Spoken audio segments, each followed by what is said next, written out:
Hi hello. ഏറ്റവും ഇഷ്ടപ്പെട്ട മീൻ ഏതാണെന്ന് ചോദിച്ചാൽ മലയാളികൾ ആദ്യം പറയുന്ന പേരായിരിക്കും മത്തി, അല്ലേ? അത് ഈ കേരളത്തിൽ മാത്രമല്ല, ലോകത്ത് എവിടെയുള്ള മലയാളികൾക്കും ഏറ്റവും ഇഷ്ടം മത്തി തന്നെയായിരിക്കും. അപ്പം പിന്നെ അത് നല്ല ഫ്രഷ് മത്തിയാണെങ്കിലോ പിന്നെ പറയണോ. എനിക്കും കിട്ടിയിട്ടോ കുറച്ച് മത്തി. ഇപ്പോഴാണെങ്കിലോ കുഞ്ഞൻ മത്തി ഇഷ്ടം പോലെ വരുന്നുണ്ട്.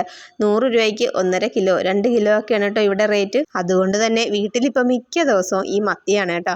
മത്തിക്കറി, മത്തി വറുത്തത്, മത്തി പീര വെച്ചത് എന്ന് വേണ്ട എല്ലാ ഐറ്റംസും ഉണ്ട് മത്തിയുടെ. ഒമേഗ, കാൽസ്യം, പ്രോട്ടീൻ, വൈറ്റമിൻസ് എന്ന് വേണ്ട എല്ലാ ഗുണങ്ങളും ഈ കുഞ്ഞമ്മത്തിയിലുണ്ട്. അതുകൊണ്ട് തന്നെ എത്ര കഴിച്ചാലും ശരീരത്തിന് ഗുണം അല്ലാണ്ട് ഒരു ദോഷവും ഉണ്ടാവില്ല. അതുകൊണ്ട് തന്നെ നമുക്ക് ധൈര്യമായിട്ട് എന്തോരം വേണേലും കഴിക്കാം. വെട്ടി തേച്ച് ഞാനിവിടെ നല്ല കുട്ടപ്പന്മാരാക്കി വെച്ചിട്ടുണ്ട് കേട്ടോ. ഇവരെ കുറച്ചെടുത്ത് അമ്മ കറി വെച്ചു, ബാക്കി വറുക്കാനുള്ള പരിപാടിയാണ്. വറുക്കുന്നത് ഞാനാണ് കേട്ടോ. ഇതിനൊരു സ്പെഷ്യൽ മസാലക്കൂട്ടുണ്ട്, അതെന്താന്ന് ഞാൻ കാണിച്ചു തരാവേ. അതിനു വേണ്ടിയിട്ടുള്ളതാണ് ഇന്നത്തെ ഈ വീഡിയോ. അപ്പം ഇനി മസാലക്കൂട്ട് റെഡിയാക്കാം. അതിനു വേണ്ടി ആവശ്യത്തിന് ഇഞ്ചിയും വെളുത്തുള്ളി എടുക്കണം കേട്ടോ. ഞാനിവിടെ 2 കഷ്ണം ഇഞ്ചിയും അതുപോലെ 2-3 അല്ലി വെളുത്തുള്ളി എടുത്ത് നന്നായിട്ട് പേസ്റ്റ് പരിവാക്കി എടുത്തു. അതിലേക്ക് ഒരു 2 സ്പൂൺ മുളക് പൊടി ഇട്ട് കേട്ടോ. മുളക് പൊടിയൊക്കെ നമ്മുടെ എരിവിനനുസരിച്ചാണ്. പിന്നെ ആവശ്യത്തിന് മഞ്ഞൾപ്പൊടി. ഇതിലെ ഇൻഗ്രീഡിയൻസ് നമ്മളെടുക്കുന്ന മത്തിയുടെ അളവിനനുസരിച്ചാണ് കേട്ടോ. പിന്നെ ആവശ്യത്തിനുള്ള കുരുമുളക് പൊടി. ഇതെല്ലാം നമ്മുടെ എരിവിനനുസരിച്ച് ചേർക്കാം കേട്ടോ. പക്ഷേ ഇതിൽ പറയുന്ന എല്ലാം ചേർക്കണം, എങ്കിൽ മാത്രമേ ഞാൻ ഈ പറഞ്ഞ ടേസ്റ്റ് ഈ മത്തി വറുത്തതിന് കിട്ടുള്ളേ. ഇതെല്ലാം ചേർത്ത് കഴിഞ്ഞ് പിന്നെ ചേർക്കുന്നത് ഉപ്പാണ്. ഉപ്പ് ആവശ്യത്തിന് ചേർത്ത് കഴിഞ്ഞ് പിന്നെ മൈദാപ്പൊടി ചേർക്കണം. ഒരു 2 വലിയ സ്പൂൺ മൈദാപ്പൊടി തന്നെ ഞാൻ ഇതിനകത്ത് ചേർത്തിട്ടുണ്ട് കേട്ടോ. എന്നിട്ട് നന്നായിട്ട് ഇതെല്ലാം കൂടി അങ്ങ് മിക്സ് ചെയ്യണം. ആദ്യം ചുമ്മാ കൈകൊണ്ട് ഇങ്ങനെ ചുമ്മാ മിക്സ് ചെയ്താൽ മതി കേട്ടോ. അതിന് ശേഷമാണ് ഇതിനകത്തേക്ക് ഏറ്റവും പ്രധാനപ്പെട്ട ഐറ്റം ചേർത്ത് കൊടുക്കാൻ പോകുന്നത്.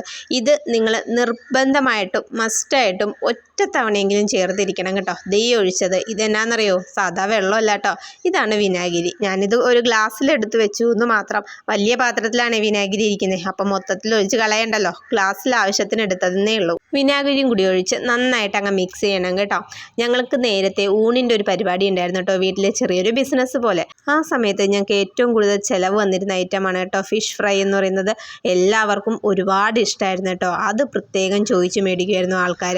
അന്നൊക്കെ ഈ ഫിഷ് ഫ്രൈയുടെ കൂട്ട് എന്താണെന്ന് ചോദിക്കാത്തവർ വളരെ കുറവായിരുന്നു കേട്ടോ. ഒരുപാട് പേര് ചോദിച്ചിട്ടുണ്ട് അന്ന്. പക്ഷേ ഞങ്ങളിതൊന്നും പറഞ്ഞു കൊടുത്തിട്ടില്ല. എന്താണെന്ന് വെച്ചാൽ നമ്മുടെ ബിസിനസ് സീക്രട്ട് ആണല്ലോ അത്, അങ്ങനെ പുറത്ത് പറയാൻ പറ്റില്ലല്ലോ. പക്ഷേ പിന്നീട് ഊണിൻ്റെ പരിപാടിയൊക്കെ നമ്മൾ നിർത്തിയായിരുന്നു കേട്ടോ. കൊണ്ടേ കൊടുക്കാനൊന്നും ആളില്ലാണ്ട് വന്നേ.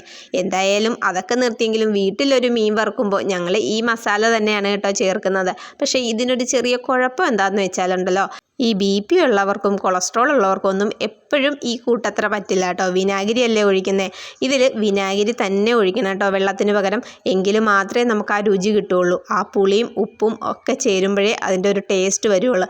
വിനാഗിരി ഒഴിക്കുമ്പോൾ കൂടി പോകൂ എന്നൊരു ചിന്തയൊന്നും വേണ്ട കേട്ടോ. നല്ല കറക്റ്റായിട്ട് തന്നെ കിട്ടുവേ. എന്തായാലും ഒന്ന് ട്രൈ ചെയ്ത് നോക്കണം. ഒരു തവണയെങ്കിലും ഒന്ന് ചെയ്ത് നോക്ക്. ഇഷ്ടപ്പെടുവാണെങ്കിൽ മാത്രം പിന്നെ ചെയ്താൽ മതിയല്ലോ. എന്തായാലും ഒരുപാട് BP ഉള്ളവരാരും മീൻ വറുത്തത് അങ്ങനെ കൂട്ടാറില്ലല്ലോ. അല്ലാതെ ഹെൽത്തി ആയിട്ടിരിക്കുന്നവരാണല്ലോ കൂടുതൽ മീൻ വറുത്തതൊക്കെ കൂട്ടുന്നത്. അപ്പം പിന്നെ ഒന്ന് ചെയ്ത് നോക്കാം, അല്ലേ? ചെയ്തിട്ട് എന്നോട് പറയണം കേട്ടോ. കമൻറ്റ് ചെയ്യണേ. ഈ വീഡിയോയ്ക്ക് താഴെ വന്ന് കമൻറ്റ് ചെയ്യണം. ഇഷ്ടപ്പെട്ടെങ്കിൽ ഉറപ്പായിട്ടും കമൻറ്റ് ചെയ്യണം. ഇഷ്ടപ്പെട്ടില്ലെങ്കിലും കമൻറ്റ് ചെയ്യണം കേട്ടോ. നിങ്ങൾ കമൻറ്റ് ചെയ്യുമ്പോഴും ലൈക്ക് ചെയ്യുമ്പോഴും ഒക്കെ അല്ലേ എനിക്കറിയാൻ പറ്റുള്ളൂ നിങ്ങൾക്ക് ഈ വീഡിയോ ഇഷ്ടപ്പെടുന്നുണ്ടെന്നോ ഇഷ്ടപ്പെടുന്നില്ലെന്നോ ഒക്കെ.